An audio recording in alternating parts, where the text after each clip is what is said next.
Thank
you everybody.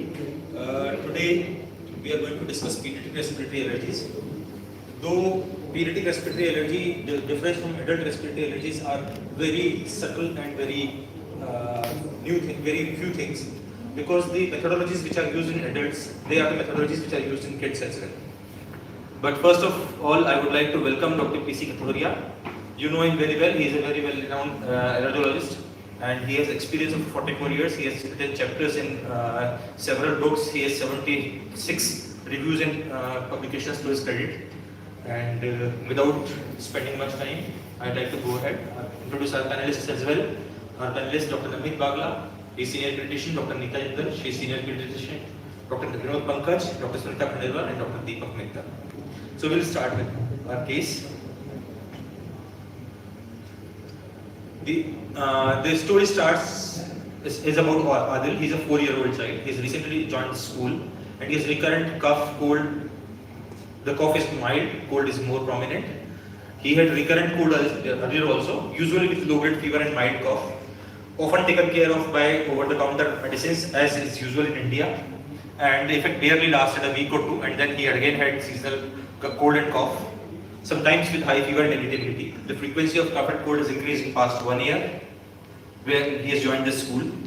He also used to have vaccine and running skin rashes at different places since birth, but they have gradually subsided. He is 4th in birth order in a family of 7 that lives in 2-bedroom colony. Some other kids always has cough and cold in the family, sometimes with fever, sometimes without fever. One sib has died at the age of 2 years with so-called pneumonia. Exactly details we do not know. Father is a manual rickshaw puller who used to work as a rickshaw puller. Now he has given up his job because of his inability to pull rickshaw. Now he works as an assistant in a shop and is a smoker. The child has received vaccination in government hospitals. So, Dr. Bagla, can you please summarize this case for me? So we have this child. It is obvious this child is coming from a poor socio-economic background, poor environmental conditions, and suffering from recurrent respiratory complaints. Now they are increasing for last 1 year after his joining school. Another thing which is interesting is strong suggestion of atopy, that is raised since early infancy. With this background, we have this child. So, Dr. Nita, what possibilities would you like to enumerate based on the history we have? Since this child has recurrent respiratory symptoms, we will think of some allergic cause. But since it is since birth and one sib has died, and the father also has problems, so primary ciliary dyskinesia is also one of the possibilities. Allergic rhinitis is also a possibility, but I would also like to consider tuberculosis because this is overcrowded family and In India, we cannot go without tuberculosis. So that's wonderful. Just to summarize the case, the vitals were normal, 6-minute walk test, though it is not recommended at this age, but it was done, it was normal. His weight is 12 kgs, which is around on between 3rd to 10th percentile. His weight is around 92 centimeters. He has serious nasal discharge on examination. The nasal mucosa is pink, grey, shiny. Throat is normal. Chest has conducted sounds. Ear are normal. Heart is normal. So, as Dr. Nita has rightly pointed out, the illness is recurrent. It is chronic and recurrent for past 4 years. So, the possibility of a congenital defect like primary ciliary dyskinesia, there is a death in family with so-called pneumonia. Other family members have recurrent cough and cold, which can be because of crowding, which can be because of allergy, which is also genetic, which can be because of some genetic defect like primary ciliary dyskinesia. That is a very good take. Recurrent viral infections, because a crowded family is there are so many kids, one kid brings home the infection and it spreads to all of the family, so that is going to be very much important in this case. And allergic rhinitis, of course, because the child had rash in their childhood and he has frequent illnesses. And allergic rhinitis is also there because it's going to cluster in family also, because allergy is also genetically inherited. So all these factors, the history is never so easy in real clinical life that it's so easy that you ask the question and you get the answer. It's always confusing. So now we'll go ahead and we'll think that, okay, based on these things, skin rashes and all those things, we've kept atopy and allergic rhinitis at a higher level. Dr. Sunita, what would be the investigations that you would suggest in this side? As child is having recurrent cough and cold and now also presented with a cough and cold.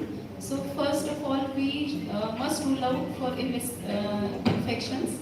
So we should go for CBC to see about TLC, neutrophil lymphocytes. Either infection is there or not, either it is bacterial or viral, or it is kind of allergic, eosinophilia if it is there. Then we can go for IgE total if we are suspecting for allergy, and obviously we are suspecting allergic rhinitis and atopy. And we can go for X-ray PNS to rule out sinusitis as he is presenting with a recurrent infection. Chest radiograph again to rule out pneumonia, and X-ray lateral neck adenoids to see any enlarged adenoids in this child. Yes, Dr. Thank you so much. So all these tests are routinely done. Every test has its own pros and cons, and we cannot be sure that this test is absolutely needed, because every test has got some positivity, some negativity. There's no test which is absolutely mandatory in this case. CBC will give us some information about if there is some eosinophilia that will point to type 2 allergy in this child, which is more likely because the onset is early and there are skin rashes also. IgE total will also, if it is positive, if it's negative, it's no information, but if it's positive, it will push us towards allergy more. X-ray PNS will give us, at this age, at 4 years, it would be very dicey to get some information in X-ray PNS, because the sinuses are not a very